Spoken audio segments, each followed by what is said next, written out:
Hi, and welcome to Artalab, South Asia's first independent visual culture podcast with me, Kamaini. Today, we have with us artist Arshi Irshad Ahmad Zai.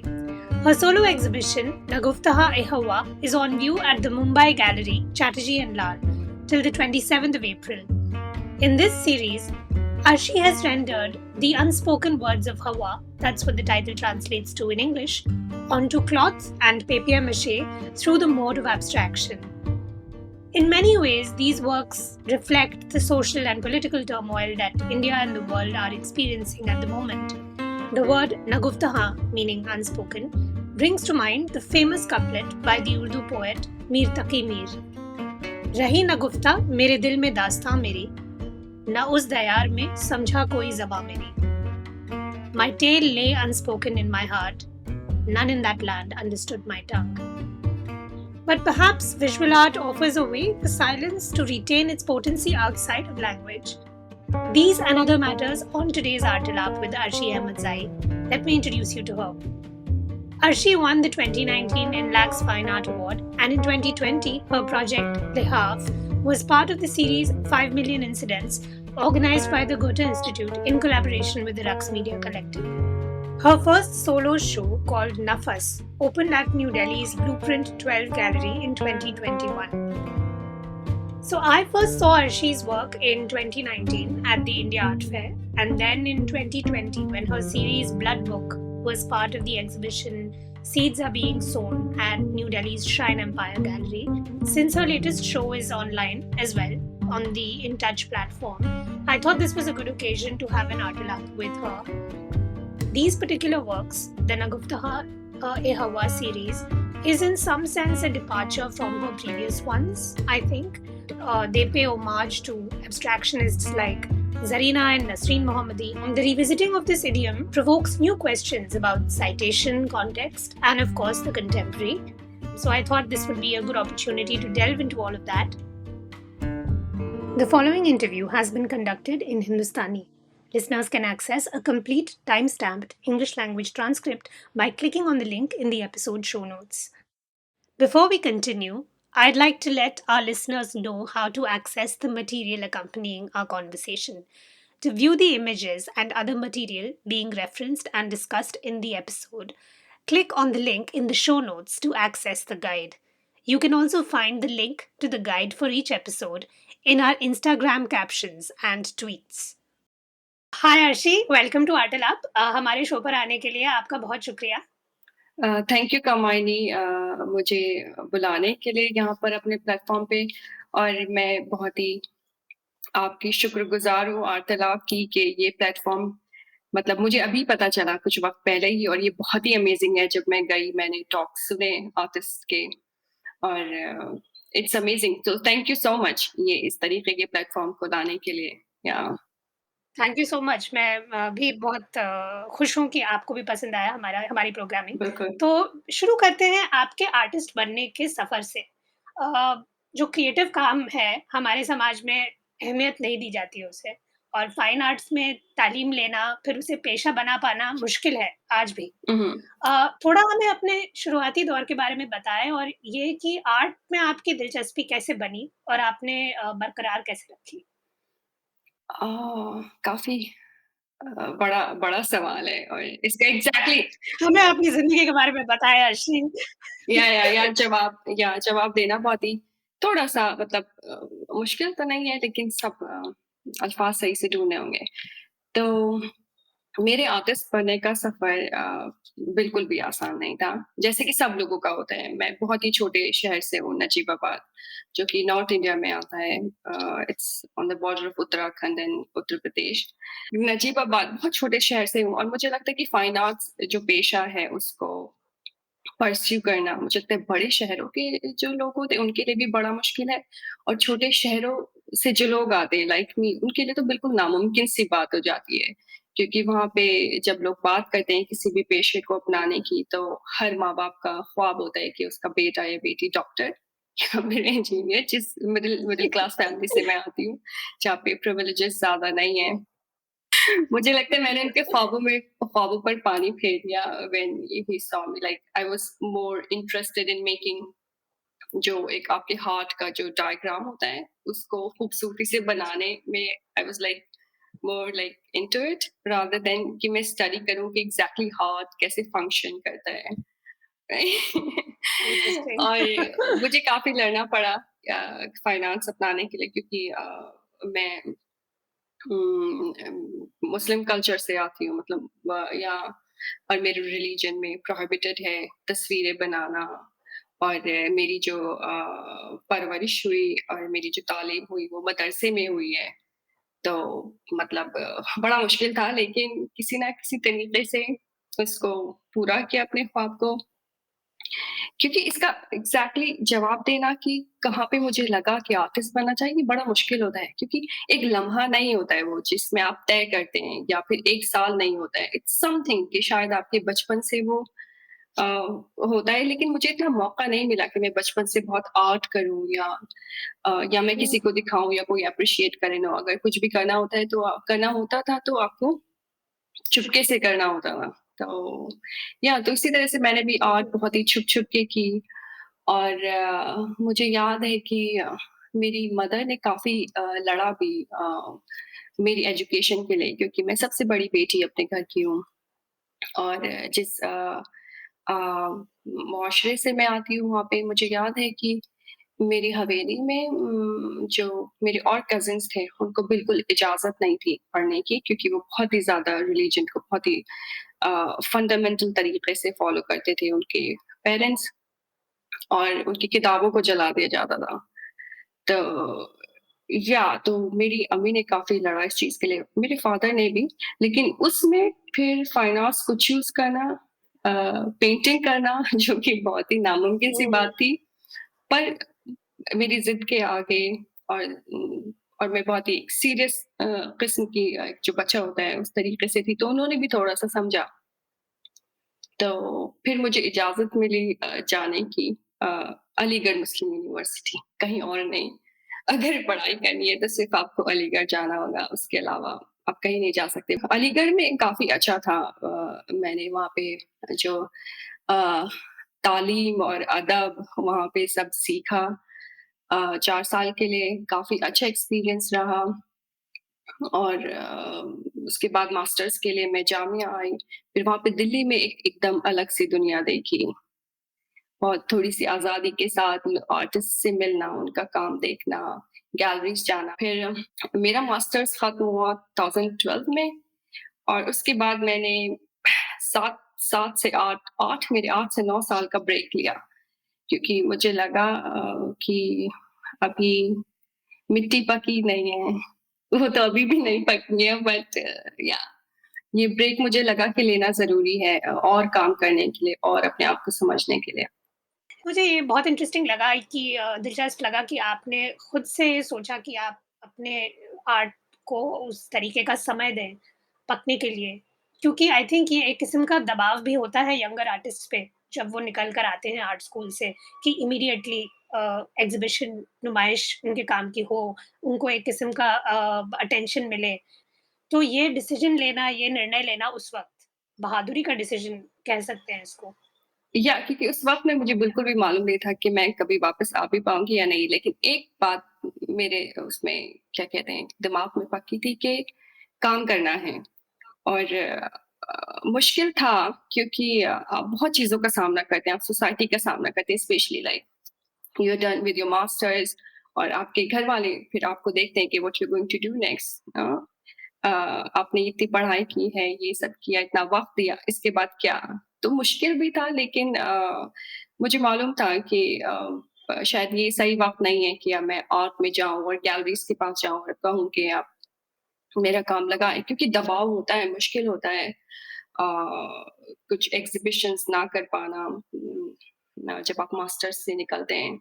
लेकिन मैंने अपना वक़्त लिया और शायद मुझे लगता है कहीं औरत होने के नाते ये एक तरीके से एक प्रिविलेज भी था कि आपके ऊपर ज़्यादा प्रेशर नहीं होता है कि आप कुछ करें या आप कोई जॉब करें या कुछ आपको एक फैमिली चलानी है।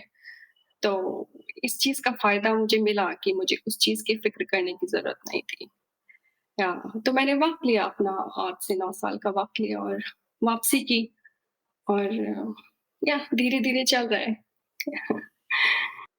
बाहर मतलब जब हम आर्ट के बारे में बात करते हैं या सफल आर्टिस्ट के बारे में बात करते हैं, तो वो एक एक बहुत विशेष किस्म की ट्रैजेक्टरी होती है। तो इस तरह आपका नैरेटिव काफ़ी अलग है उससे हुँ, हुँ। और आई थिंक ये बहुत अहम है। और ख़ास करके जो आपने बात कही कि हम जैसे लोग जो महानगरों के अलावा शहरों से आते हैं, अगर कला में दिलचस्पी हो भी, हमारे यहाँ उस तरह के संसाधन या ढाँचे भी मौजूद नहीं होते जो समर्थन दे पाएँ उस दिलचस्पी को। बिल्कुल। तो इंसान और हतोत्साहित होता है और सोचता है कि इसका कोई फ़ायदा नहीं है, मैं इंजीनियर या डॉक्टर ही बन जाता हूँ या बन जाती हूँ। नजीबाबाद से जुड़ी एक्चुअली स्टोरी है। जब मैं छोटी थी तो द मैं देहरादून की हूँ जो उस वक़्त उत्तर प्रदेश का हिस्सा ओके। था और हमारे यहाँ जो रेडियो आता हुँ, था हुँ। सर्विस वो एआईआर का नजीबाबाद से आता था। हाँ, आकाशवाणी आकाशवाणी। तो बचपन में मेरी बहुत ही ऐसी दिली तमन्ना थी कि मैं नजीबाबाद के एआईआर स्टेशन पे जाऊँ और वहाँ हुड़दंग मचाऊँ। या नजीबाबाद आकाशवाणी या आई रिमेंबर यस तो अभी भी आप आ सकती हैं, हम दोनों हुड़दंग मचाएँगे व्हाट डू बिल्कुल, यू थिंक? अब आप ये असली कारण है आपको बुलाने का इस शो पे। मेरी पोल खुल गई। आकाशवाणी अ, तो लेकिन ये इस सब से जो आपने बताया अपने सफ़र के बारे में, मैं ये भी सोच रही थी कि आपके काम में ये किस तरीके से तब्दील होता है और जैसे हम बात करेंगे आपके काम के बारे में शायद ये उभर कर भी आए।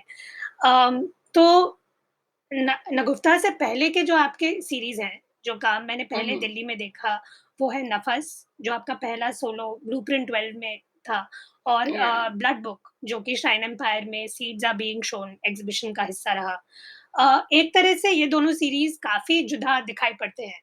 ब्लड बुक में बहुत हाँ। ख़ास किस्म की फ़िगरेशन है और नफ़स में उस एब्स्ट्रैक्शन की झलक मिलती है, जो कि नगुफ्ता में और खिल कर आता है।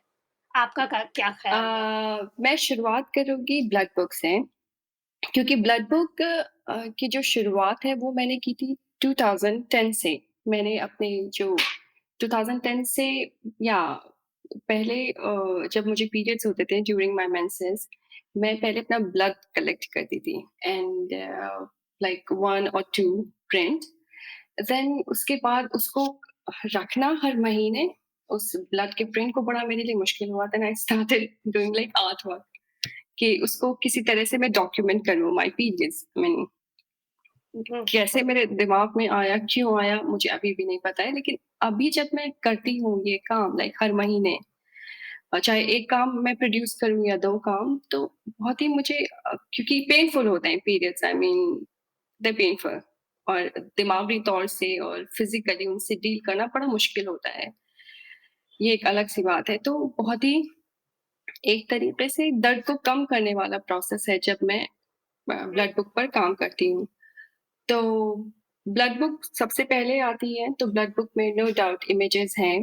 अ, और जब बात आती है नफ़्स की, तो नफ़्स मैंने शुरू किया ड्यूरिंग लॉकडाउन इन 2020 जब मार्च में हम सब कैद हो गए अपने घरों में और मैं क्योंकि मैं काबुल में रहती थी, अ, मेरी शादी काबुल में हुई है, तो मैं अपने हस्बैंड से दूर हो गई और जहाँ तक मुझे लगता है मैं और मेरे हस्बैंड दोनों हम दोनों बहुत ज़्यादा मोहब्बत में हैं और बहुत मेरे लिए मुश्किल था क्योंकि उस वक़्त ये था कि पता नहीं क्या हो जाएगा दुनिया का मतलब ये हुआ क्या है, बहुत ही मुश्किल था हुँ, इसको एक्सेप्ट करना सभी दिमागों के लिए कि वायरस और ये। तो अपने आप को एक तरीके से कहा जाए कि मैं इंसेन ना हो जाऊँ, सेन रखने के लिए आई स्टार्टेड राइटिंग लेटर्स। लेकिन लेटर्स जो राइटिंग है, जो खतों को लिखना है, फिर ये पहली बार नहीं था कि मैंने खत लिखना शुरू किया। जब आप खत लिखते हैं तो ऑब्वियसली उसमें राइटिंग होती है। हुँ, मुझे याद आता है कि जैसे मैंने बताया कि मेरी जो परवरिश है वो मदर से मतलब एक छोटी सी जगह में हुई और मेरी जो तालीम है वो मदरसे में हुई। मुझे याद आता है कि जो मेरी मुलानी मतलब जो फीमेल मौलवी होती थी, हुँ, उनके हस्बैंड उनसे दूर रहते थे मुंबई और वो मुझसे कहती थी क्योंकि मुझे उर्दू आती थी, मेरी मदर ने मुझे घर पे उर्दू सिखाई थी, तो उर्दू और अरबिक में फ़र्क होता है, ज़रूरी नहीं कि जिसको अरबिक आती है हुँ, वो उर्दू भी लिख सके। तो वो मुझसे अपने खतूत लिखवाती थी अपने हस्बैंड के नाम। कि अस्सलाम वालेकुम बाद सलाम के अर्ज़ ये है कि आप खैरियत से हो, आपकी खैरियत की मैं दुआ माँगती हूँ और फिर जो उनकी चीज़ें होती थी वो प्रॉब्लम्स बताती थी और फिर एंड में कहती थी आपकी मुंतज़िर फलानी, फलानी ओके तो तो वो हमेशा मुझसे वो खत लिखवाया करती थी और फिर घर के कुछ और भी थोड़े से काम उनके होते थे जो वो कराती थी बट लाइक मुझसे इतना ज़्यादा नहीं, मुझे स्पेशली ये खत लिखने का काम मेरे ऊपर था। या तो ये जो नफ़स अ, के जो खत हैं, मुझे उसी की याद दिलाते कहीं न कहीं क्योंकि मैंने भी उसी फ़ॉर्मेट में लिखा कि लाइक फॉर एग्ज़ाम्पल जान और तो खत जब मैंने लिखना शुरू किया, तो उसमें ये था कि मैं अपने हस्बैंड के नाम खत लिखती हूँ। इरादा ये था कि जितने जितने वक़्त मैं उनसे दूर रहूँगी, मैं हर रोज़ एक खत लिखूँगी। हर रोज़ मुमकिन नहीं तो हर दूसरे या तीसरे दिन लेकिन खत लिखूँगी। उसमें का आर्ट वर्क बनाना या इसका कोई कॉन्सेप्ट उस वक़्त नहीं था। तो जब मैंने खतों को लिखना शुरू किया, तो मैंने पाया कि ये खत दरअसल मेरे हस्बैंड के लिए है ही नहीं। है ना? इट इज़ लाइक कि आप जैसे खुद से खुद कलामी करते हैं, आप खुद को ढूँढते हैं और मेरे ख़्याल से सिर्फ़ मेरे लिए ही नहीं ये जो लॉकडाउन का पीरियड था, कि हम सब के लिए खुद को ढूँढने का एक वक़्त था। बहुत हम सब लोग, ज़्यादातर लोग हम खुद के अंदर गए और अपनी ज़ुबान को ढूँढा कि हम हैं क्या? बहुत सारी चीज़ों को गौर किया, रुक के, ठहर के। नो डाउट डर उसमें डर भी था कि क्या होगा लेकिन ढूँढा सबने। तो मैंने भी उसी तरीके से खुद को ढूँढा इन इन ख़तों के ज़रिए कि स्पेशली एक औरत का एग्ज़िस्टेंस और मेरा खुद का और एक बीइंग एन आर्टिस्ट कुछ शिकवे, कुछ शिकायतें, तो एक नॉर्मल सी एक औरत के खुद की तलाश के। हाँ, खुद की तलाश लेकिन थोड़े-से मोहब्बत के रंग में या हम्म, नहीं, मुझे एक तो बहुत इंटरेस्टिंग लगा कि शायद आपने 120 खत लिखे कपड़े वो पर। वो वन वो 130 अप्रॉक्सिमेटली 130 वाओ! मतलब बहुत स्टैमिना है हुँ। आप में यार। अब मुझे लगता है हम औरतों में स्टैमिना ज़्यादा होता है यार। नहीं, और ख़ासकर के क्योंकि अब आजकल के ज़माने में जब व्हाट्सऐप और फ़ेसटाइम ज़रिए हैं टच में रहने के लिए, तो और जब खत इतने दुर्लभ हो गए हैं, तो तब करना ये उसकी एक अलग आई थिंक अलग मोल है उसका, उन खतों का।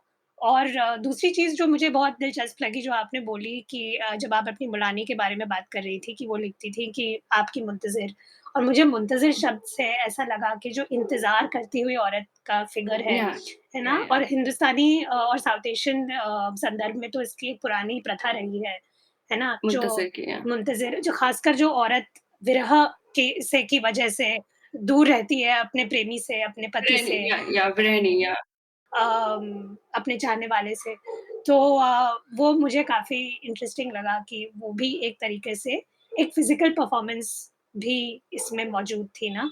और जैसे आप नफ़स शब्द ही देखें, उसका मतलब भी साँस से जुड़ा हुआ होता है ना। और आप ध्यान में बिल्कुल हैं या और सोच रहे हैं अपने प्रेमी के बारे में, अपने आशिक के बारे में, इंतज़ार उसका एक रूप बन जाना। तो ये सब जो आप ये मतलब मेरा रिस्पॉन्स ये भी था जब मैं सोचती हूँ उन खतों के बारे में। येस आई मीन लाइक प्रेमी के लिए तो नो डाउट लेकिन बाद में ये कुछ और हो गया नहीं, जैसे आपने कहा वो एक खुद खुद की के साथ या जो एक रिश्ता हाँ, है खुद और की जो एक तलाश जर्नी। हो गई हाँ, या वो खुद की तलाश हो गई क्योंकि मुझे लगता है जब आप हर रोज़ एक खत लिखते हैं किसी के नाम और अपनी बातें कहते हैं तो उसमें बहुत सारी चीज़ें उसमें शामिल हो जाती हैं। जी, वो किस्म की डायरी भी है ना, या एक बिल्कुल, रिकॉर्ड, बिल्कुल खुद का रिकॉर्ड। डायरी है या खुद का एक रिकॉर्ड है या जिसमें अगर मैंने कोई ख्वाब भी देखा तो उसका ज़िक्र किया और अगर कोई याद, कोई मेमोरी मुझे आई तो मैंने उसका ज़िक्र किया।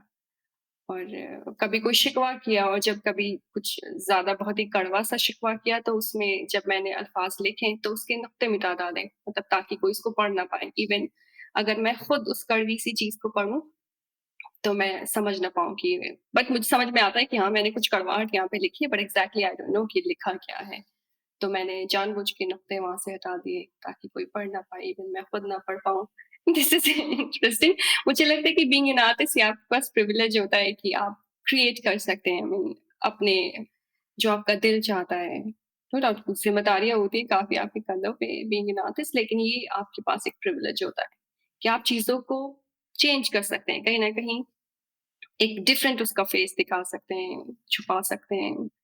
आपके ऊपर डिपेंड होता है आपको कितना दिखाना और छुपाना है। This is amazing means right. In fact कुछ खतों में ऐसा लगा जैसे आपने पहले भी बात की इसके बारे में कि एक साहित्यिक या अदबी ज़िक्र भी बहुत थे, पोएट्री और जो आपने पढ़ा उस सब की वो सब बातें भी उसमें कहीं न कहीं शामिल थी। और मैं सोच रही थी कि ख़ासकर कि 19वीं सदी, 20वीं सदी में जो उर्दू पोएट्री रही है, भले ही मुख़ातिब जो है ऊपरी तौर पर कोई आशिक या फिर खुदा समझा जाए और कहीं न कहीं वो खुद के बारे में ही होता है। वो खुद से ही एक डायलॉग हो वो दूसरा व्यक्ति वो जो इंटरलोक्यूटर होता है, वो बस एक बहाना है और जो असली बातें हैं वो खुद से ही या खुद की रूह से ही जुड़ी हुई होती हैं। हाँ, क्योंकि अगर हम देखें कमानी जान तो जैसे कि पोएट्री है और उर्दू पोएट्री भक्ति भक्ति पीरियड में इवन जी, किस तरीके जी, से उन्होंने बात की है कि भगवान को एक प्रेमी के रूप में लिहाज से ढाला देखा गया है, है। जी। देखा है, हाँ। और जब बात आती है उर्दू पोएट्री की तो वो भी बिल्कुल इस चीज़ से अछूता नहीं है। उसमें भी एक आशिक का ज़िक्र हुआ है, लेकिन वो आशिक it depends on the like पढ़ने हुँ, वाला कि वो आशिक को किस तरीके से लेता है। और नो डाउट आपकी जो बात है बहुत ही इंटरेस्टिंग है कि खुद के बारे में वो बात करता है। कहीं न कहीं ये सही भी है क्योंकि अगर हमें खुदा को जानना है, खुदा मतलब ये नहीं कि एक मुस्लिम गॉड या फिर एक नहीं खुदा Hindu god, is no. A as खुदा हुँ, मतलब कि एक बियॉन्ड जो जो पावर है, अगर हुँ, उसको जानने का तरीका जो बताया गया है तरीक़त में वो ये है कि पहले आप खुद को जानें, फिर खुद ही से आप बेखुदी की तरफ जाते हैं और आप खुदा से मिलते हैं ना।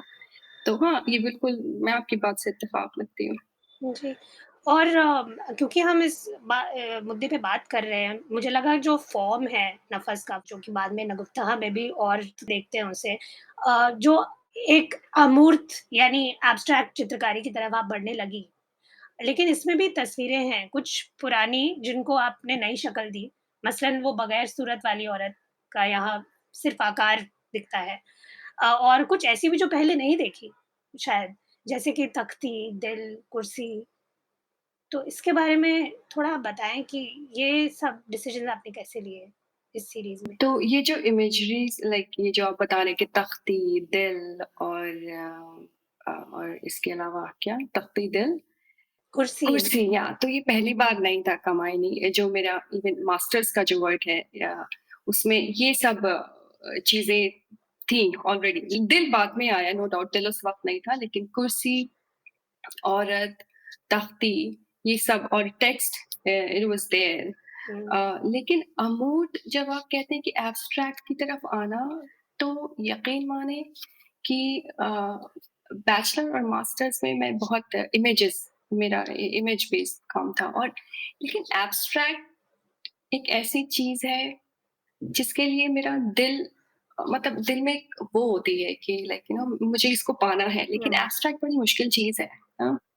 मेरे लिए एटलीस्ट बहुत ही ज़्यादा मुश्किल है और एब्स्ट्रैक्ट को पाना एक ख्वाब की तरह मेरे लिए है कि हुँ, मैं एब्स्ट्रैक्ट की तरफ जाऊँ, लेकिन मुझे पता है कि ये हर किसी की अपनी जर्नी होती है। कोई बहुत ही जल्दी एब्स्ट्रैक्ट को अ, अपने अंदर उतार लेता है, लेकिन मेरे लिए ये स्टेप बाय स्टेप है। मतलब धीरे-धीरे मैं उसकी तरफ जाती हूँ और मुझे पता भी नहीं है क्योंकि ये एक इबादत की तरह है कि मैं हुँ, कभी उस जगह तक पहुँच भी पाऊँगी, मैं इस काबिल हूँ या नहीं, ये मुझे नहीं पता अभी। इसका ये एक सवाल है। तो नागुफ्तहाए जो है ये उसी का एक इन बिटवीन हुँ, एक चीज़ है कि मतलब आप किसी चीज़ को पाने की कोशिश करते हैं, लेकिन पाने की कोशिश में आप उन चीज़ों को भी कहीं न कहीं ऐड करते हैं जो आपके उस अब तक के सफ़र का हिस्सा होती हैं। फॉर एग्ज़ाम्पल तख्ती है नफ़स में तख्ती है या फिर एक बिना फेस की औरत है, दिल अ, हुँ, तो और नागुफ्ताहा में भी ये सारी चीज़ें आई हैं, जो अनस्पोकन वर्ड्स ऑफ हवा है, हुँ। तो उसमें भी ये है सीरीज़ में बहुत ही विज़िबल। अ, ये जो रूप लिया इन जिन्होंने अ, वो औरत जो बगैर सूरत की है हुँ, मसलन, हुँ। ये इनके पीछे कहानी क्या है? बगैर फेस नहीं क्योंकि वो सबसे स्ट्राइकिंग इमेज है आपके काम में और वो रह जाती है ज़हन में, एक बार देख ली जाए तो। अ, हाँ, क्योंकि या कोई कोई फीचर्स उसके नहीं, ना आँखें हैं, ना नाक है, ना मुँह है। तो इसकी भी शुरुआत मास्टर्स से ही होती है इन 2010 व्हेन आई स्टार्टेड मेकिंग। ये जो औरत है, तो उसकी सिर्फ़ आँखें होती थी, नाक और मुँह फिर भी नहीं होते थे। फिर आते-आते वक़्त के साथ-साथ इन इन 13-14 मैंने उसको भी रिमूव कर दिया। और बिना फेस की औरत का एग्ज़ैक्टली मेरे पास आंसर नहीं है कि क्यों मैं इस तरीके से करती हूँ। लेकिन मुझे लगता है कि सबकॉन्शियसली कहीं न कहीं इसके पीछे जो हो सकता है, एग्ज़ैक्ट रीज़न मुझे भी नहीं पता, लेकिन कहीं न कहीं ये है कि जब मेरी अपब्रिंगिंग हो रही थी, मेरी परवरिश हो रही थी, तो और मदरसे में हुई, तो कहीं न कहीं ये कि जो इस्लाम में है कि ये जो इमेजरी होती है, कि मतलब जो ज़िंदा जान होती है, जिन चीज़ों में जान हो, जिसकी आँखें हो, मुँह हो, नाक हो, तो उसकी हम पिक्चर नहीं लगा सकते घरों में। और अगर पिक्चर लगी भी हो किसी के घर में, तो वहाँ पर आप इबादत नहीं कर सकते, नमाज़ नहीं पढ़ सकते।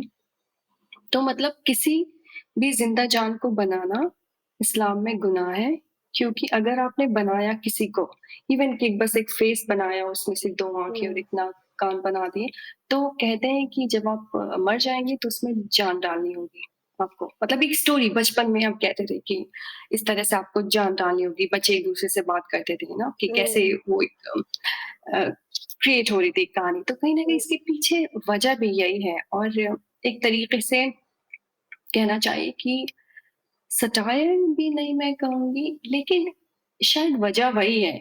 ये वजह नहीं कि इस वजह से मैं बनाती हूँ कि खुदा को बुरा ना लगे, लेकिन एक तरीके से इस कॉन्सेप्ट पर, कि ये जो कॉन्सेप्ट है कि ज़िंदा जान को मत हुँ, बनाएँ, और उसपे कमेंट करना एक तरीके से, उसपे एक तरीके से प्रहार करना, उस हुँ, इस चीज़ पे एक इमेज बनाना औरत की इस तरह से। और औरत की इमेज कहीं न कहीं बनाने के पीछे वजह ये भी है कि बहुत वक़्त मेरा औरतों के साथ गुज़रा है, मेरी स्कूलिंग, और फिर जब आप मैं कॉलेज गई तो वहाँ पर फिर आप हॉस्टल में रहते हैं, वहाँ पे पूरे बस आप औरतों के चारों तरफ इर्द-गिर्द हुँ, मेरी ज़िंदगी घूमी है। फिर जब मैं काबुल गई और फिर मैंने वहाँ पे जाना, क्योंकि बहुत ही ज़्यादा अगर आप फीमेल हैं तो फिर आपको फीमेल अ, उस दायरे में ही रहना होता है। इवन हुँ, शादी के बाद भी, कि एक औरतों का ही दायरा होता है, आप उस दायरे से बाहर नहीं निकल सकते, आप मर्दों से बात नहीं कर सकते हैं। वो वहाँ का एक कल्चर है, एक तरीका है, जिसमें मुझे बिल्कुल परेशानी नहीं हुई, क्योंकि मेरे लिए बहुत ज़्यादा चीज़ें थी जानने के लिए। एक तरीके से सब्जेक्ट मैटर की तरह काम किया इस चीज़ ने। वहाँ पे औरतों की ज़िंदगी को जाना, उनकी चीज़ों को, और तब बहुत ही मुझे ये चीज़ स्ट्राइक की कि उनकी ज़िंदगी औरतों की। तो फिर मैंने, या कहीं न कहीं ये सारी वजह मिल गई इसको, ये जो हुँ, औरत है बिना फेस और आँख की, जो बोल नहीं सकती, जो स्मेल नहीं कर सकती, देख नहीं सकती। और अगर आप देखें तो ये जो नीचे का फिगर है, हुँ, उसका एक जो स्ट्रक्चर है, जो फ़ॉर्म है, वो बिल्कुल एक दरवाज़े की तरह है। हुँ, तो इसको स्पेशली ये मुझे पता है कि ये क्यों है, क्यों मैं इसको दरवाज़े की तरह बनाती हूँ, अगर आप देखें तो एक टोप जी, की तरह। वो ये कि जैसे कि आप ज़ाहिर से बातिन की तरफ हुँ, जाते हैं। ये हुँ, जैसे फीमेल बॉडी, लाइक इवन मेरी बॉडी एक जाने का ज़रिया है किसी दूसरी दुनिया में, बातिन हुँ, बातिन में। जी। एक्चुअली मुझे बाद में ये लगा मैं जब देख रही थी तस्वीरें, पहली बार देखने के बहुत बाद, तो मुझे वो शायद पैंडेमिक के दौरान ही था। तो ऐसा लगा कि अब ये कितनी प्रासंगिक छवि हो गई है, क्योंकि ऐसा भी लगा कि जैसे मास्क की वजह से हम सबके चेहरे छिप गए हैं। मेरे दिमाग में ये भी आ गया हुँ। कि अब मैं इसको एक अलग नज़रिए से, अलग दृष्टिकोण से देख पा रही हूँ। You know like because you are ये सीइंग मैं देम समझ एंड यू सकती हूँ। हाँ, बट एंड आल्सो लाइक 2 चीज़ें, तो ये ज़ाहिर-बातिन की जो आपने बात की, नगुफ्तह के बारे में अगर हम बात करें, हुँ, तो इसका मतलब ही होता है जो कहा ना जा सके, है ना? हाँ, तो जब मैंने सबसे पहली बार ये देखा तो मुझे फ़ौरन ज़रीना की याद आई। उनके काम में जो एक दर्दनाक खामोशी के साथ जूझना है, वो मुझे याद आया और ये भी मुझे लगा कि जो व्यक्त या बयाँ नहीं किया जा सकता, जो बातिन है, उसे इस तरीके से एब्स्ट्रैक्शन में ढालना कैसे हुआ और इस्लामिक मिथोलॉजी से प्रेरित है जैसे ये सीरीज़ और इस्लामिक आर्ट के अंतर्गत एब्स्ट्रैक्शन की बहुत पुरानी और उम्दा एक का एक इतिहास रहा है। बिल्कुल। तो वो डिसीज़न मैं जानना चाह रही थी कि आप थोड़ा हमारे लिए एक संदर्भ में बिठाएँ, ना? जो चीज़ नहीं बोली जा सकती, जो बयाँ नहीं हो की जा सकती, उसका एब्स्ट्रैक्शन के साथ तो एक ताल्लुक है ही बहुत पुराना, है ना? बिल्कुल। और उसका एक आर्ट हिस्टोरिकल कॉन्टेक्स्ट में अगर हम देखें तो इस्लामिक आर्ट के साथ एब्स्ट्रैक्शन का एक रिश्ता रहा है हमेशा। तो मैं जानना चाह रही थी कि इन दोनों चीज़ों को आप अपने आर्ट जब ख़ासकर कि नगुफ्ता के कॉन्टेक्स्ट में अगर हम देखें, तो आप कैसे सोचती हैं इसके बारे में? डायरेक्टली तो मैं नहीं कह सकती, मुझे नहीं पता कि ये इस्लामिक जो एब्स्ट्रैक्शन, लेकिन या यस यू आर राइट, क्योंकि मेरा जो काम है जब मैं कि बिल्कुल इस्लामिक जो आर्किटेक्चर है उससे बहुत ज़्यादा इंस्पायर है। अब मेरा जो ये सॉरी हमारा जो मुगल मिनिएचर है और पर्शियन मिनिएचर और स्पेशली जो इस्लामिक जो आर्किटेक्चर उसमें जो मीनाकारी और जिस तरीके से चीज़ों को बनाया जाता है, कैलीग्राफी को लिखा जाता है इन एब्स्ट्रैक्ट वे, तो उससे बहुत ज़्यादा मुतासिर है। मुझे जो ज़रीना के काम को देखकर जो मतलब एक एसोसिएशन मैंने बनाई ना जैसे कि जो जो चीज़ इनएक्सप्रेसिबल है, जो नगुफ्ताह यस, है ना? या जो बात नहीं की जा सकती। क्योंकि उनके काम में जो में तो एग्ज़ाइल का दर्द हमेशा था ही, लेकिन इस काम में भी एक किस्म से एक उदासी है। बिल्कुल है, और मुझे लगता है कि हम कहीं न कहीं हम सब, आप में हम सब एक वो उस ना कहे जाने वाले दर्द से जूझते हैं। भले ही हमारी ज़िंदगी में सब कुछ है, तो ये जो चीज़ें हैं, हम सब इससे जूझते हैं, और ये एक तरीके से कहा जाए तो बहुत ही मैं खुशनसीब हूँ कि वो मुझे तरीका, वो ज़ुबान आती है कि कैसे मैं उस चीज़ को एक्सप्रेस करूँ, उस दर्द को। तो ज़रीना ने अपने तरीके से उस दर्द को एक्सप्रेस किया, लेकिन ज़रीना से ज़्यादा मैं मुतासिर हूँ इस मामले में नसरीन मोहम्मदी जी से। हुँ, किस तरीके से उन्होंने दर्द को बहुत ही ज़बरदस्त तरीके से, मतलब जैसे खामोशी को और एक खामोश हुँ, कोना, ये मेरे काम में काफ़ी ज़्यादा ये सब चीज़ें आती हैं, तो उनसे ज़्यादा स्पेशली नसरीन हुँ, मोहम्मदी से ज़्यादा मुतासिर है रादर देन सरीना हाशमी से। हुँ। अ, या जी। And in fact it's interesting क्योंकि नसरीन मोहम्मदी के काम को भी ज़्यादातर उसका जो स्पष्टीकरण होता है वो इसी तरीके से किया जाता है। एक रूहानी, एक स्पिरिचुअल जो एस्पेक्ट है उनके काम का और जो आप पहले बात कर रही थी इबादत के बारे में, जब आप सोचती हैं कि कैसे उस स्तर तक पहुँचा जाए। बिल्कुल। बिल्कुल, क्योंकि नसरीन का जब मैंने काम देखा तो स्पेशली उनके फ़ोटोग्राफ्स और किस तरीके से वो क्लिक करती थी फ़ोटोग्राफ्स को, तो मुझे हुँ, लगता है कि एक-एक लम्हा जो उन्होंने देखा, एक-एक हुँ, सीन, वो इस तरीके से था जैसे कि वो खुदा से कम्युनिकेट करती है। मतलब अ, मेरे जी। लिए बहुत ही हुँ, ज़्यादा अमेज़िंग था नसरीन का काम। हुँ, या क्योंकि नसरीन का काम वो शुरुआत थी कि मैंने पहले नसरीन का काम देखा, और बाद में मेरा जो इंट्रोडक्शन है वो ज़रीना हाशमी जी से हुआ बहुत बाद में। And it was the first time जब मैंने ज़रीना हाशमी का काम देखा इन 2011 or 12 in between, I don't remember, in galleries पास, और मैं बहुत ही ज़्यादा मुतासिर हुई उनके काम से। लेकिन इंटरेस्टिंग ये है कि जब मैं अलीगढ़ मुस्लिम यूनिवर्सिटी में थी, तो नाम उनका मैंने सुना था। अ, ज़रीना हाशमी का काफ़ी नाम था, लेकिन कभी वक़्त इस तरह से कभी नहीं वो हुआ कि मैं उनका काम देखूँ। मैंने, बहुत ही अफ़सोस की बात है कि मैंने बाद में उनका काम देखा, लेकिन इंटरेस्टिंग ये है कि जब शिबली रोड पे हम लोग हुँ, लैंडस्केप के लिए जाते थे, सारे क्लासमेट, तो ज़रीना का जो जहाँ पर घर था, हम हुँ, उसी के आस-पास बैठ के, जो कि टूट गया था शिबली रोड पे उनका, जिस घर में वो रहती थी। वहाँ पे प्रोफ़ेसर्स वग़ैरह अभी भी वहाँ रहते हैं। तो वहीं पे आस-पास बैठ के हम लैंडस्केप्स बनाया करते थे, हुँ, और क्या कि मतलब उसी जगहों से मेरा गुज़रना हुआ है, जहाँ पे जी। कभी ज़रीना हाशमी रही हैं।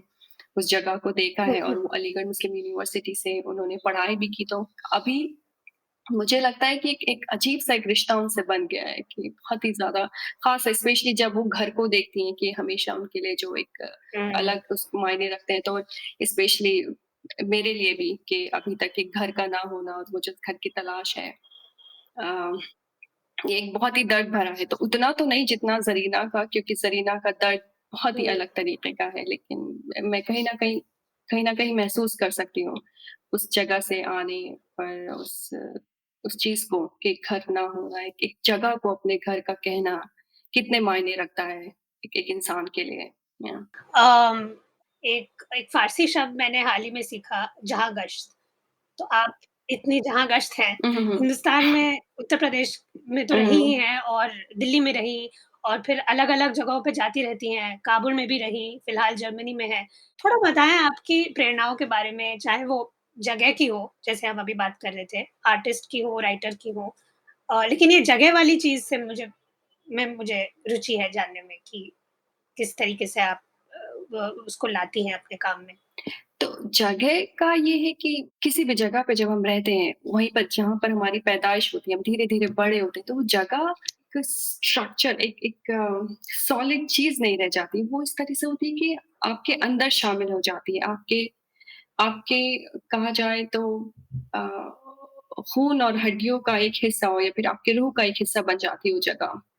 For example if I am not in Najibabad now, but मैं जो उसकी गलियां हैं, अगर मैं बात करूं किसी हुँ, पर्टिकुलर गली की, तो उसको आप महसूस कर सकते हैं। उसकी एक पर्टिकुलर स्मेल होती है, एक चीज होती है, एक तासीर होती है, तो आप उसको फील कर सकते हैं। तो जगह का बहुत ही ज्यादा मेरे मेरे कामों में, मुझ में बहुत ही ज्यादा इम्पैक्ट है। हुँ, जिस जगह में मैं रहती हूँ, चाहे वो मेरे घर का एक कोना हो या मेरे शहर की एक छोटी सी गली हो जिसमें सिर्फ एक बार मैं गुजरी हूँ, तो ये बहुत ही ज़्यादा मायने रखता है। जी। जी। और जब जगह की बात कर रहे हैं तो थोड़ा ज़ुबान की बात में मैं वापस आना चाहती हूँ, क्योंकि ज़ुबान भी एक किस्म की जगह बन जाती है ना, क्योंकि हमारी एक बिलॉन्गिंग होती है और ऐसी चीज़ है जो हमारे अंदर रहती है, जो हम एक जगह जो हम अपने साथ सब जगह ले जा सकते हैं, है ना? तो बिल्कुल, आपके काम में उर्दू ज़ुबान की काफ़ी अहमियत है, वो तो प्रत्यक्ष है, लेकिन आपने खुद भी बयाँ किया ये और बिल्कुल। मुझे एक्चुअली सबसे पहली बात तो आपके वो अटपटे शीर्षकों से मेरे बात दिमाग में बात बैठी कुर्सी और दिल की बात, अलिफ से अनार, तो मुझे बहुत प्लेफुल भी लगा जो आपका यूज़ है उर्दू का। और जो ख़त और मैं कैलीग्राफिक लेखन के तौर पर जो हर्फ़ का इस्तेमाल है, वो तो है ही, वो तो दिखता ही है आपके काम में। तो थोड़ा और मैं जानना चाह रही थी। या इससे पहले टेक्स्ट का इस्तेमाल जो अलीगढ़ मुस्लिम यूनिवर्सिटी में one of my professor Wasim Mushtaq Wani, तो he was using text in his art work and he is from like Shanti Niketan, वो पास आउट हुए, तो कहीं ना कहीं रविन्द्रनाथ टैगोर का using the text, like how he was using text, फिर कैसे रविन्द्रनाथ टैगोर से उनके काबों में आया वसीम मुश्ताक वानी के, और कैसे मैं फिर उससे मुतासिर हुई। फिर उसके बाद जरीना हाशमी का काम देखा उन्होंने, कैसे टेक्स्ट को यूज किया, और फिर नसरीन मोहम्मदी ने टेक्स्ट को इस्तेमाल किया। तो दिस इज हाउ लाइक किस तरह से कनेक्शन बन गया ना, तो ये सफर वहां से शुरू हुआ। जैसे आपने ज़रीना की बात की, आपने अपने एएमयू प्रोफ़ेसर की बात की। किस तरीके से आप सोचती हैं भाषा के बारे में, जब आप उसको बोलने और उसको एक इंस्क्रिप्शन के रूप में लाने में फ़र्क है। तो आप कैसे सोचती हैं उस डिफ़रेंस के बारे में? बिल्कुल, बोलने और लिखने के मामले में फ़र्क है, और उर्दू जो ज़ुबान है, ये मेरी अम्मी ने पहली बार मेरा तारुफ़ कराया उर्दू से। उन्होंने मुझे सिखाई, क्योंकि वो खुद उर्दू में लिखती हैं, लेकिन ये अलग बात है कि जो भी वो लिखती हैं पोएट्री, वो एक स्टोर के कोने में उनकी डायरी छुपी रहती है, और वो उस डायरी को जब भी वक़्त मिलता है दोपहर में, कभी सारे काम करने के बाद उस डायरी में वो कुछ लिखती हैं, और फिर से वहीं पे वो डायरी किसी धूल बहुत स्टोर में जहाँ पे आप सारा अपना सामान रखते हैं, खराब सामान, वहाँ पे वो धूल के किसी कोने में रहती है। तो उर्दू से मेरा तारुफ़ उन्होंने कराया, मेरी मेरी मदर ने। उन्होंने मुझे शुरुआती दौर में गालिब से तारुफ़ मेरा किया, मीर से किया, और परवीन शाकिर, और मतलब उर्दू पोएट्री से, इवन ताफ़ हुसैन हाली, कैसे वो बच्चों के लिए प्लेफुल चीज़ें उन्होंने लिखी, उससे कराया। तो मेरी अम्मी का इसमें बहुत बड़ा हाथ है, उर्दू। और फिर एक ऐसे स्कूल से पढ़ाई करने पे जहाँ पे उर्दू और अरबिक ये सब बहुत ज़्यादा मायने रखता है। और फिर अलीगढ़ मुस्लिम यूनिवर्सिटी जाने के बाद जब देखा कि कैसे वसीम मुश्ताक को, लेकिन उस वक़्त मुझे क्लियर नहीं था कि मैं उर्दू का इस्तेमाल करूँगी अपने कामों में। हुँ, फिर जब in 2010 I started working with Urdu, क्योंकि जब मैं जामिया में थी। Then there was this one seminar जहाँ पे हुआ दिल्ली में कि उर्दू ज़ुबान जो है वो मर रही है, हुँ, वो मरती जा रही है। तो फिर मैंने सोचा कि मैं कैसे कंट्रीब्यूट करूँ कि ये जो ज़ुबान है, इट्स नॉट लाइक कि किसी मुसलमान की ज़ुबान है या किसी पर्टिकुलर पर्सन की, लेकिन एक ज़ुबान है। ज़ुबान मुझे लगता है किसी भी रिलीजन और किसी भी कल्चर से ऊपर बढ़कर होती है, ठीक है? वो ज़ुबान हर किसी की होती है, किसी एक की नहीं होती। कि उर्दू ज़ुबान बढ़ रही है, तो उस इस तरीके से मैंने एक एक ऐसे पॉलिटिकल स्टेटमेंट की तरह उसको इस्तेमाल करना शुरू किया एक तरीके से कि हुँ, उर्दू उर्दू को। और कब ये मेरे खून में रवा हो गई मुझे भी पता नहीं चला।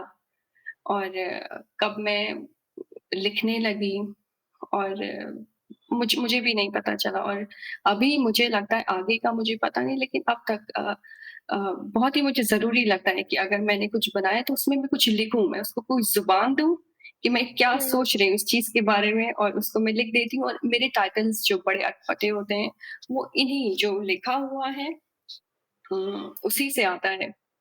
अ, दिल और कुर्सी की बात, तो अगर दोनों में मैंने लिखा है कुछ कि दोनों में गुफ्तगू हुई है किसी चीज़ को लेकर, या तो दिल ने कुर्सी को कुछ कहा है कि क्यों तुम कोने में हो, या जो भी कोई चीज़ें हैं, या हुँ, कुर्सी ने दिल से कुछ कहा है, तो उसको बस लिख देना, उसको एक एक अ, और मुझे बड़ा इंटरेस्टिंग लगता है कि हुँ, उसके साथ खेलना, टाइटल्स के साथ, थोड़ा-सा अपनी ज़ुबान में बड़ा इंटरेस्टिंग सा उसको बनाना मुझे अच्छा लगता है।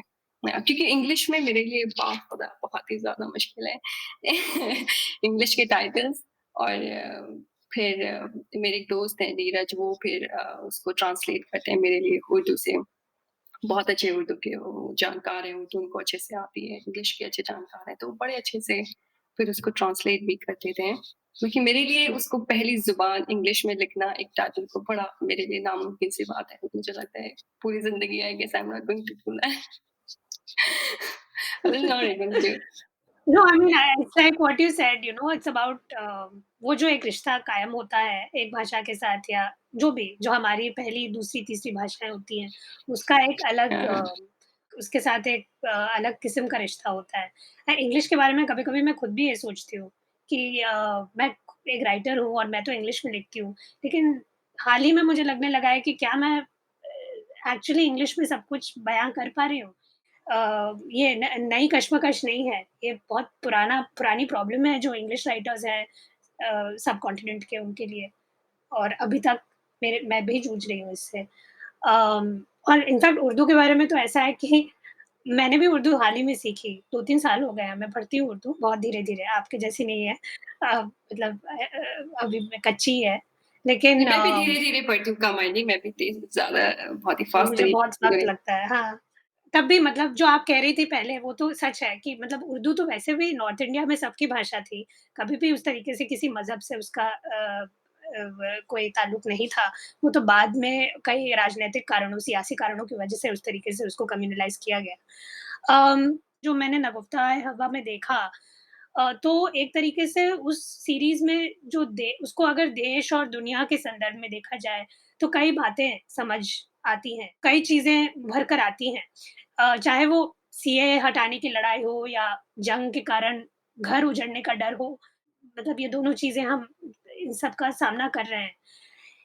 इस बात पर मैं पूछना चाह रही थी कि आज की तारीख में 2 चीज़ें हो रही हैं एक साथ। हम लोग जो ग्लोबल साउथ के लोग हैं, जब हम अंतर्राष्ट्रीय स्तर पर होते हैं, तो हमें और हमारे काम पर वजूद से जुड़े रिप्रेज़ेंटेशन का भार डाल दिया जाता है। बेशक ये हुँ, समस्यात्मक है, हुँ। लेकिन वहीं दूसरी ओर अब हमारे देश में हिंदुत्व का प्रकोप है, उससे जो माहौल पैदा हुआ है, जहाँ वजूद को औज़ार बनाया जा रहा है अवाम के खिलाफ, ख़ासकर मुस्लिम जनता के खिलाफ। एक आर्टिस्ट होने और नागरिक होने दोनों के लिहाज से आप इस मुश्किल मुद्दे को अपने काम में इसका सामना कैसे करती हैं? खामोशी से। नगुफ्ता खामोशी से करती हूँ, क्योंकि मुझे लगता है अ, कि अभी ऐसे भी ज़ुबानें बंद कर दी गई हैं, लेकिन आप कुछ कह नहीं सकते हैं, कुछ कर नहीं सकते हैं। तो बेहतर है आप खामोशी से उसको अपना प्रोटेस्ट करें, अपनी चीज़ें जारी रखें और ज़रूरी नहीं कि एक चीज़ को बिल्कुल डायरेक्टली बताया जाए और मेरा जो काम है और जिस तरीके से मैं सोचती हूँ, मुझे डायरेक्टली चीज़ें ज़्यादा किसी चीज़ को एकदम से कह देना से बेहतर मुझे वो लगता है कि आप उसको खामोशी से बहुत ही सॉफ्ट तरीके से जिस वो और ज़्यादा पेनिट्रेट करे वक़्त के साथ, उसका असर ज़्यादा वक़्त तक रहता है। और मैं उसी की मुरीद हूँ, उस तरीके से बात को कहने की। इसका जवाब देना बहुत ही ज़्यादा मुश्किल है कामायनी, एक क्योंकि पॉलिटिकल चीज़ है और डायरेक्ट हुँ, इसका जवाब मेरे पास भी नहीं है कि कैसे मैं इसे किस तरह से कहती हूँ, क्या करती हूँ। लेकिन मेरे कामों में ये चीज़ें आती हैं। डायरेक्ट नहीं तो खामोशी से लिखती हूँ या कभी-कभी आती हैं, चीज़ें आती जी, हैं। बट हमेशा इस चीज़ पे बेस्ड नहीं होती या और भी चीज़ें हैं। जी। आई थिंक ये ऐसी चीज़ है जो आर्टिस्ट के नियंत्रण में हमेशा नहीं भी रहती ना, जो देख रहा है इमेज को। हमारा एक अपना रिश्ता बनता है इमेज के साथ, है ना? और हम जिस जगह से उस चीज़ को देखते हैं और फिर वो एक किस्म का वो गुफ्तगू होता है आर्टिस्ट और स्पेक्टेटर के बीच हुँ, का ना, हुँ। जो कि कई रूप ले सकता है। उसका एक ज़रूरी नहीं है कि एक ही तरीके से वो अ, समझा जाए। खामोशी में भी एक ताकत होती है, अगर आप उसको वैसे इस्तेमाल करें, जो कि शायद आप अपने काम में करती हैं। और वापस मैं ये भी पूछना चाह रही थी कि आप जैसे आपने बात की औरतों के लाइफ वर्ल्ड्स के बारे में, जो कि काफ़ी हद तक आपके काम में मौजूद है। जो आप मटेरियल इस्तेमाल करती हैं चाहे वो फ्लावर डाई पेस्ट हो, कपड़ा हो यहाँ तक कि घर की दीवार पे भी आपने काम किया है। तो ऐतिहासिक तौर पे ये ज़्यादातर औरतों की कलाओं में पाए जाते हैं, कोट अनकोट। अ, और जो आप बनाती हैं इस मटेरियल के साथ, उसमें एक फेमिनिस्ट नज़रिया साफ दिखता है, कम से कम मुझे। तो ये वुमेन्स आर्ट और फेमिनिस्ट आर्ट के बीच का जो संबंध है, वो आप कैसे समझती हैं? ये तनाव का है या सुलह का है? ये बहुत ही ज़्यादा मुश्किल सवाल है, तो पता है। बहुत मुश्किल सवाल है, लेकिन तनाव और सुलह, मुझे लगता है ये बीच का कुछ है। क्योंकि कभी-कभी मुझे लगता है कि दोनों एक-दूसरे से जुड़े हैं और कभी-कभी मुख्तलिफ से बिल्कुल मालूम होते हैं। हुँ, क्योंकि मुझे लगता है कि नो डाउट अब आप एक औरत की आर्ट को जिसको हम एक एक बॉक्स में रखते हैं कि फेमिनिस्ट आर्ट, उससे अलग नहीं कर सकते हैं। और कहीं न कहीं एक औरत की आर्ट को वो एक इंडिविजुअल की एक वो उसमें औरत या मर्द होने की बात नहीं है। और हुँ, मुझे लगता है एक आर्टिस्ट की ज़िंदगी में वो वक़्त आता है, चाहे वो मर्द हो या औरत, जब उसकी जो आर्ट है, वो हर चीज़ से ऊपर उठ जाती है। वो हर फिलॉसफी किसी भी फिलॉसफी के बॉक्स में वो बंद हुँ, नहीं होती है। राइट। तो मुझे अभी भी नहीं पता है कि किस तरीके से इस चीज़ से मैं कोप अप करूँ। कभी-कभी नो डाउट काम है जो औरतों के बेस होता है, जैसे नागुफ्त हाय हवा है और ब्लड बुक है, अगर आप देखें तो। हुँ, लेकिन उसके साथ-साथ नफ़स है जो कि बहुत ही सॉफ्ट सा एक एक एक औरत की एक एक खुद को तलाश करने की जर्नी या फिर अपने अपने महबूब को कुछ लिखने लिखने की, अपनी बातें कहने की। तो अ, बड़ा बड़ा मुश्किल है मेरे ख़्याल से इन बिटवीन। और हुँ, मुझे उम्मीद है कि एक वक़्त आएगा मेरी ज़िंदगी में जहाँ पे मेरा जो काम है या मैं खुद ये हर चीज़ से एक ऊपर उठ जाए कि ना वो किसी एक बॉक्स में कैद ना हो कि ये हुँ, फेमिनिस्ट आर्ट है या ये एक औरत की आर्ट है। लेकिन हाँ, मुझे हुँ। लगता है इन द एंड आप इस चीज़ को अलग नहीं कर सकते।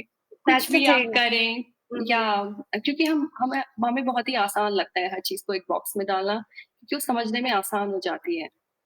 अ, तो मैं उम्मीद करती हूँ कि हम अ, और बॉक्सेस क्रिएट करें ताकि कुछ डिफरेंट तो हो, लाइक एक ही जी। सिर्फ एक ही बॉक्स ना हो, उसके और भी बॉक्सेस हो या ना हो, तो बड़ा इंटरेस्टिंग होगा। बट या इट्स इन बिटवीन, है भी हुँ, और नहीं भी। या हुँ, जी।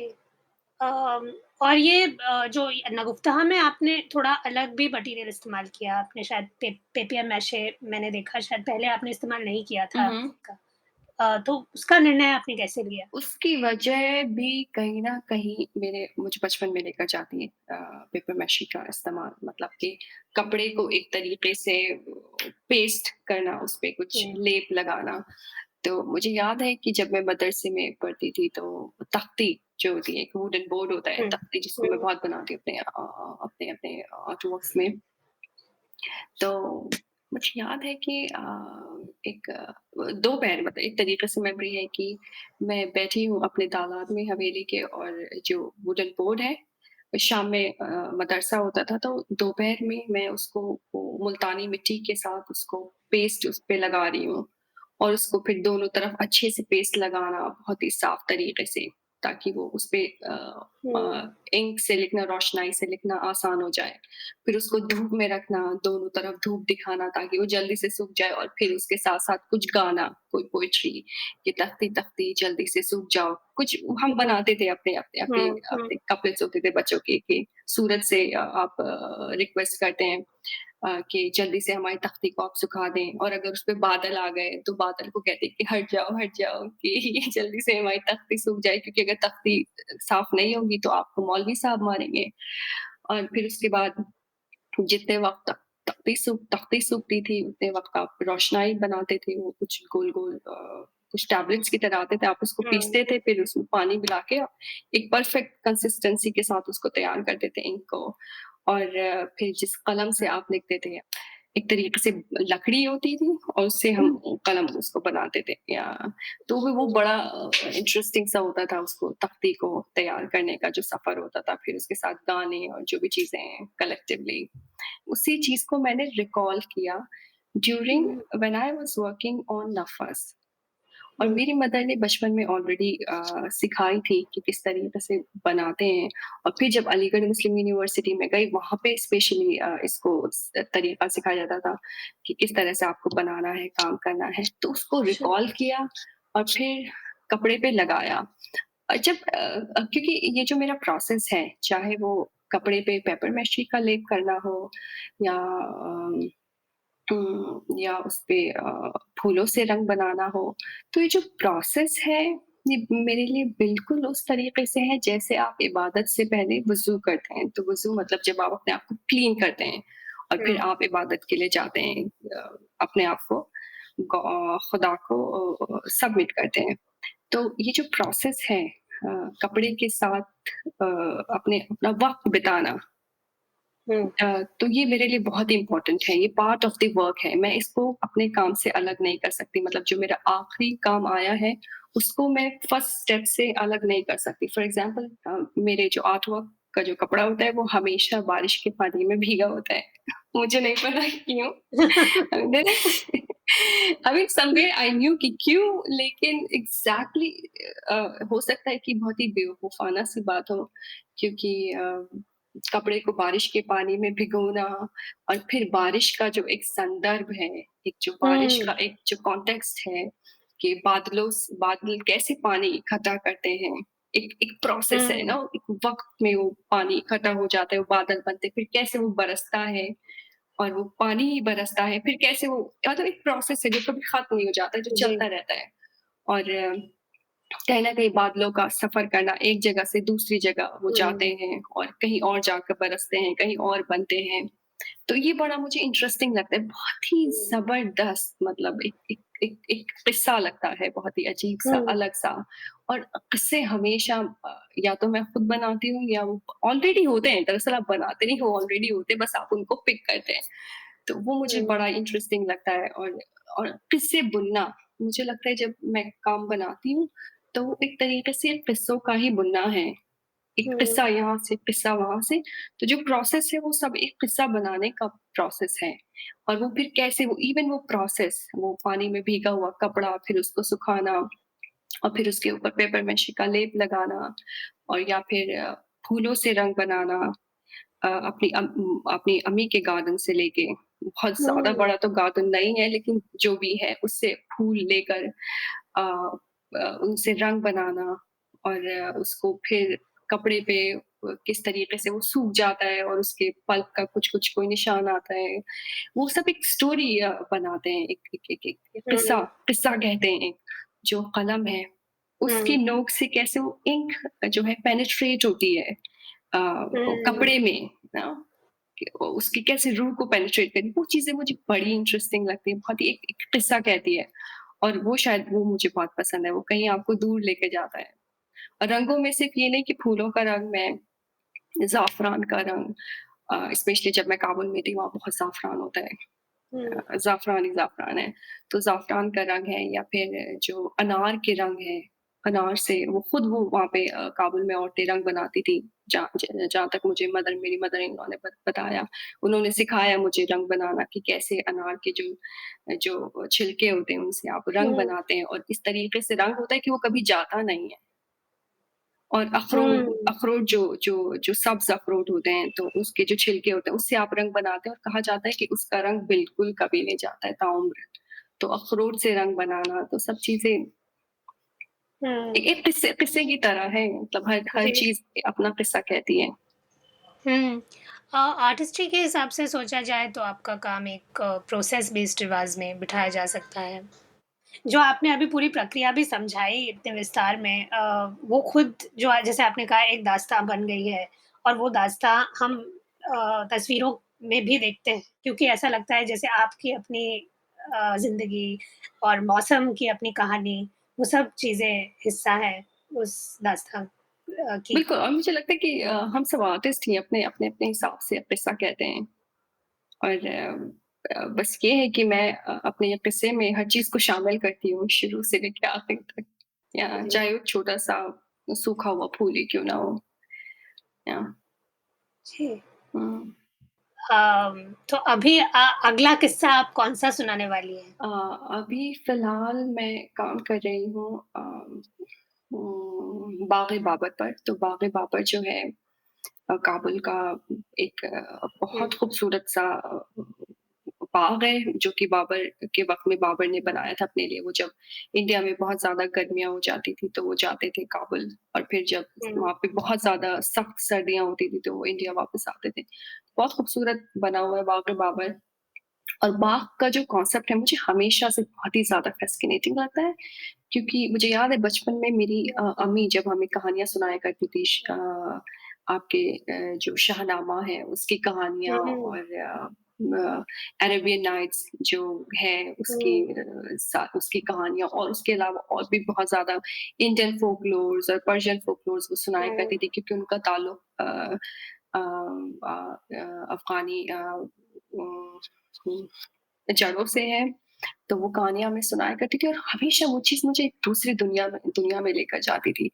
और हुँ, स्पेशली बाघ का जो डिस्क्रिप्शन होता था, कि हमेशा हर कहानी में एक बहुत ही अजीब और गरीब सा बाघ होता था, चाहे वो लाल बाघ हो हाँ, तो हमेशा बाघ बहुत ही इम्पोर्टेंट बाघ ने एक रोल प्ले किया। और स्पेशली जो मेरा घर था, मेरी हवेली के पास एक बहुत बड़ा हाजी का बाग था, और जो मेरा बचपन है उसी हाजी के बाग में खेलते हुए गुजरा है। और बाग का बहुत बाग मुझे लगता है कि बड़े बड़े इम्पोर्टेंट हैं मेरे कामों में। तो इसी तरह से हुँ, बाबर से एक रिश्ता बन जाना बहुत ही मुमकिन सी बात थी। और बाबर के अलावा अगर काबुल में हम देखें, तो अफ़गानिस्तान में स्पेशली बहुत ही ज़्यादा बागों की इम्पोर्टेंस है। एक बाग है बाग ज़नाना, जहाँ पे औरतें जाती हैं, स्पेशली वो ज़नाना जो है, हुँ, जो औरतों का बाग है, जी, वहाँ पे सिर्फ़ औरतें जाती हैं। वो फिर कैसे कि काबुल की औरतें जाके बाग ज़नाना में अपनी बातें करती हैं। काबुल में इजाज़त नहीं कि आप अपने सर से दुपट्टा उतारें, भले आप किसी भी फैमिली से बिलॉन्ग करते हो, आपको दुपट्टा सर पे हुँ, लेना होता है। बट बाग-ए-बाबर में आप खुले तौर पे एक छोटी-सी जगह, बाग का एक कोना और हिस्सा, और वहाँ पे सब औरतें आपको आराम से आप देख सकते हैं, एक-दूसरे को साँस ले सकते हैं। तो फिर वहाँ पे वो हुँ, किस्सा कहती थी अपनी चीज़ें, जो भी परेशानियाँ हैं एक-दूसरे से। और किसी को अगर लड़की पसंद करनी है, तो बाग़-ए-ज़नाना में लोग हुँ, आते थे लड़कियाँ पसंद करने के लिए, औरतें ही आती थी, मतलब घर की औरतें, आदमियों की इजाज़त नहीं थी। हुँ, तो जैसे बाग़-ए-ज़नाना और आपका बाग़-ए-बाबर, बाग़-ए-चिल्लसतून। तो अभी फ़िलहाल मैं बाग पर काम कर रही हूँ, फ़िलहाल बाग-ए-बाबर पर, तो अगला किस्सा बाग-ए-बाबर है। अच्छा। I think generally south Asia में उसकी एक इम्पोर्टेंस है। इनफैक्ट पिछले एपिसोड में मैं काठमांडू ट्रिएनाले के क्यूरेटर से बात कर रही थी, तो वो भी बात कर रहे थे गार्डन फॉर्मेट के बारे में, किस तरीके से उन्होंने उसका इस्तेमाल किया है ट्रिएनाले में। अ, तो आई थिंक जो आप सब अभी आपने बताया बाघ की अहमियत है हमारे कल्चर में बहुत और हमारे शहरों में उसका एक वो काफ़ी केंद्रीय फीचर रहता है रहा है और अभी भी कई शहरों में है। दिल्ली में तो इतने बाग हैं। बिल्कुल। भले वो अब डीडीए के अंडर आते हो लेकिन वो जो एक इमेजिनेशन है गार्डन की वो तो काफ़ी पुरानी है, कई सैकड़ों साल बिल्कुल, पुरानी। तो और बिल्कुल, वो एक पब्लिक स्फीयर में जैसे आपने कहा यह काबुल में जो औरतों के लिए एक स्पेस है, जहाँ वो अपने एक-दूसरे के साथ एक किस्म की सामाजिक और कुछ हद तक राजनीतिक बंधन भी बना बिल्कुल, पाती हैं। बिल्कुल, तो खुले में साँस लेना, चाहे वो दिल्ली हो, चाहे काबुल हो, चाहे नजीबाबाद हो, देहरादून हो, तो वो एक महत्वपूर्ण एस्पेक्ट है एक गार्डन का और उसका इसीलिए शायद हमेशा लिंक रहा भी है सियासत के साथ भी और लोगों की ज़िंदगी में जिस तरीके से वो उसका एक फंक्शन रोल प्ले किया बिल्कुल। है। बहुत शुक्रिया आपका अर्शी मुझे आपसे बात करके बहुत मज़ा आया। थैंक यू कामायनी, मुझे बिल्कुल पता नहीं चला कि इतना वक़्त हो गया। I was thinking like 25 minutes is going to be more than enough. You know I am going like क्या मैं बात करूँगी, but oh my god it's 1 घंटा हो गया, बिल्कुल भी पता नहीं चला आपसे बात करते हुए। बहुत-बहुत शुक्रिया आपका। मैं बहुत आपकी शुक्रगुज़ार हूँ। मेरे पास ज़्यादा अल्फ़ाज़ नहीं है कहने के लिए। लेकिन thank you for this platform. या जब आप नजीबाबाद अगली बार आएँगी तो आप और मैं एआईआर के स्टेशन जाके हुड़दंग मचाएँगे। बिल्कुल पब्लिक कामायनी, के लिए। बिल्कुल आप आएँ नजीबाबाद। या बिल्कुल आप आएँ। या बहुत शुक्रिया Arshi. Thank you. Thank you so much Kamayani. या Thank you for tuning in to this Art Alap with Arshi Irshad Ahmad Zaid. Her solo exhibition, Naguftaha Ehawa, is on view at the Mumbai Gallery, Chatterjee and Lal, till the 27th of April. It is also viewable online on the In Touch platform. The link is in the episode show notes. If you enjoyed Art Alap, please like and share the episode over social media. For more information and updates, you can follow us on Instagram at art.alap and on Twitter at RTALAAP.